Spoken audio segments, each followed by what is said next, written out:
action, let's go. 추억 건물을 찾으러.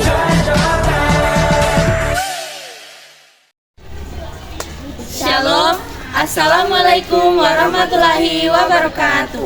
Om Swastiastu, Namo Buddhaya, salam kebajikan. Hai, perkenalkan nama saya Nandita Hasan. Saya Farinet Shalom. Saya Osan Sumampo. Kami dari kelompok 12 dengan judul Pahlawan Nasional Lambertus Nicodemus Palar. Ayo kita saksikan.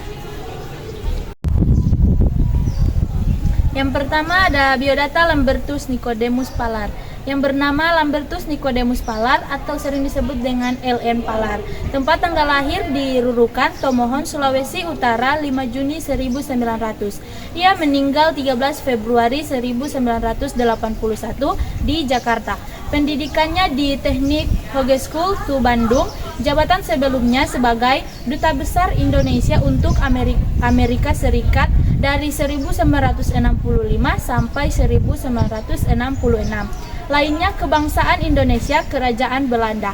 Menikah pada tanggal 26 Juni 1935. Istrinya bernama Johanna Petronella Volmers. Anaknya ada 1 putra dan 2 putri. Ayahnya bernama Gerrit Palar, seorang pemilik sekolah, dan ibunya Jacob Lumanou. Kehidupan awal dan pendidikan. Palar masuk sekolah Mid Undergraduate Legend on the Wits atau Mulo di Tondano. Dia kemudian masuk Elemen Middleward School atau AMS B di Yogyakarta dan tinggal bersama Samratulangi di AMS B Yogyakarta. Inilah ia pertama kali berkenal dengan politik dan ide-ide nasional dan menjadi anggota organisasi Pemuda Nasional Jog Minasa. Setelah lulus AMS tahun 1922, Palar meneruskan ke jenjang pendidikan tingginya di Teknik Hogeschool de Bandung yang sekarang dikenal sebagai Institut Teknologi Bandung atau ITB. Selama sekitar 1 tahun di kampus ini, Palar bertemu dengan Soekarno dan mahasiswa nasional. Ia dengan aktif dalam menyelenggarakan pertemuan pidato nasional karena diladang sakit yang parah. Palar hampir 1 tahun terbaring di tempat tidur, terpaksa menghentikan kuliahnya dan kembali ke Minahasa. Setelah semua ia bekerja sebentar di Koninklijke atau Pakte Farmaceutique atau KPN. Pada tahun 1924, Palar memulai kembali kuliahnya di Rijkshogeschool de Batavia, Sekolah Tinggi Hukum di Jakarta, cikal bakal Fakultas Hukum Universitas Indonesia. Di sana ia bergabung dengan paham sosialisasi demokrat melalui seorang anggota Volksraad, yaitu J.S. Stockfish, ketua Insight Sosial Demokratis, Partai Sosialisasi Demokrat Hindia. Setelah pemberontakan komunis tahun 1926 gagal di Jawa dan Sumatera, pemerintah Hindia Belanda mengambil tindakan represif termasuk deportif ke Boven di Goel. Melihat kondisi tersebut, keluarga Palar mencari perlindungan di tempat lain. Pada tahun 1928, Palar pindah ke Belanda. Pada tahun 4 Agustus 1928, Palar berangkat dari Batavia menuju Rotterdam, Belanda dengan kapal tabanan yang tiba di tujuan pada bulan September 1928. Lalu ada karir politik di Belanda. Pada tahun 1930, Palar menjadi anggota Sosial Demokratis Arbeidsparty atau SDAP. Setelah SDAP melaksanakan kongres kolonial dan mengadakan pengambilan suara yang menyatakan beberapa posisi partai termasuk hak kemerdekaan nasional untuk Hindia Belanda tanpa syarat. Palar menjabat sebagai sekretaris Komisi Kolonial SDAP dan Nederlands Verbond van Verkeningen atau NVV mulai Oktober 1933. Dia juga adalah Direktur Persbureau Indonesia atau Persindo yang ditugaskan untuk mengirim artikel-artikel tentang sosial demokrasi dari Belanda ke pers di Hindia Belanda. Pada tahun 1938, Palar kembali ke tanah airnya bersama istrinya, yaitu Johanna Petronella Volmers, yang dinikahinya pada tanggal 26 Juni 1935. Dia mengunjungi berbagai daerah di Indonesia untuk menghimpun informasi. Dia menemukan bahwa gerakan kemerdekaan Indonesia sedang giat dan dia menulis tentang pengalamannya pada saat dia kembali ke Belanda. Selama penduduk Jerman di Belanda ketika Perang Dunia Kedua, Palar terbiasa bekerja untuk SADP, sehingga dia bekerja di Laboratorium van der Waals. Dia juga bekerja sebagai guru bahasa Melayu, sebagai gitaris korestra atau keroncong. Sementara Palar dan istrinya tergabung dalam gerakan bawah tanah atau anti-Nazi.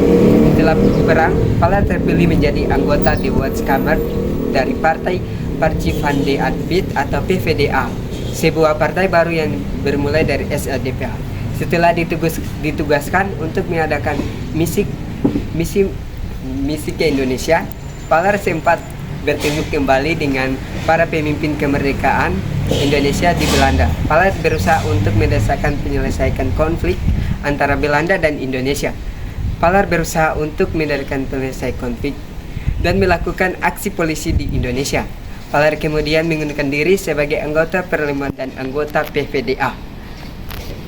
Nah, yang berikut ada karir diplomatik Palar bergabung dengan usaha pengakuan internasional kemerdekaan Indonesia dengan mewakili Indonesia di PBB pada tahun 1974. Posisi ini dijabatnya sampai tahun 1953. Pada masa jabatannya, peristiwa-peristiwa masa jabatannya penting terjadi seperti konflik antara Belanda dan Indonesia, pengakuan kemerdekaan Indonesia oleh Belanda, dan masuknya Indonesia menjadi anggota PBB. Pada saat konflik antara Belanda dan Indonesia, Palar memperdebatkan posisi kedaulatan Indonesia di PBB dan di Dewan Keamanan. Walaupun pada saat itu dia hanya mendapat gelar peninjau di PBB karena Indonesia belum menjadi anggota pada saat itu.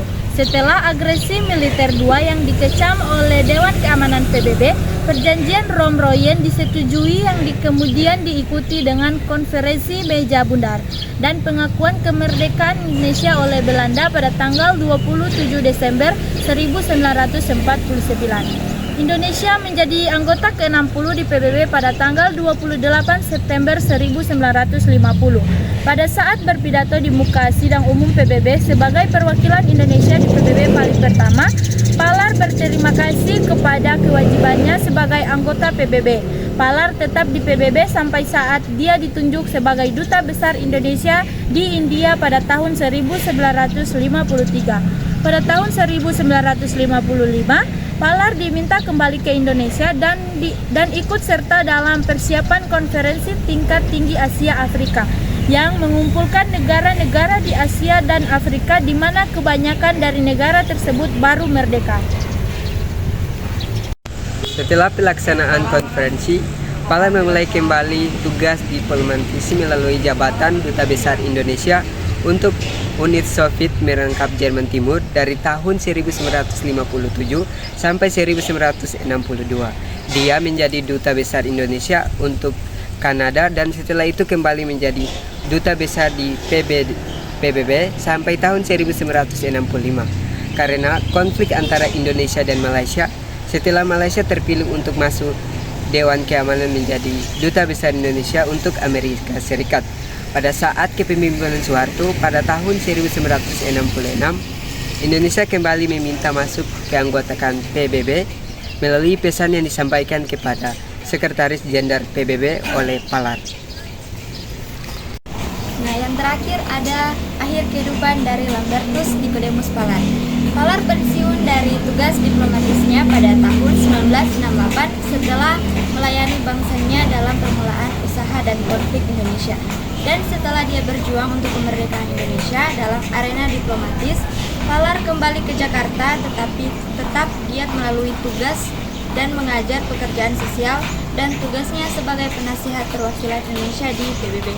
Palar meninggal dunia di Jakarta pada tanggal 13 Februari 1981. Dia meninggalkan istrinya Johanna Petronilla, Yoke Polmores, dan anak-anaknya Mary Elizabeth Singh, Maisi Wartodojo, dan Bitoar Palar.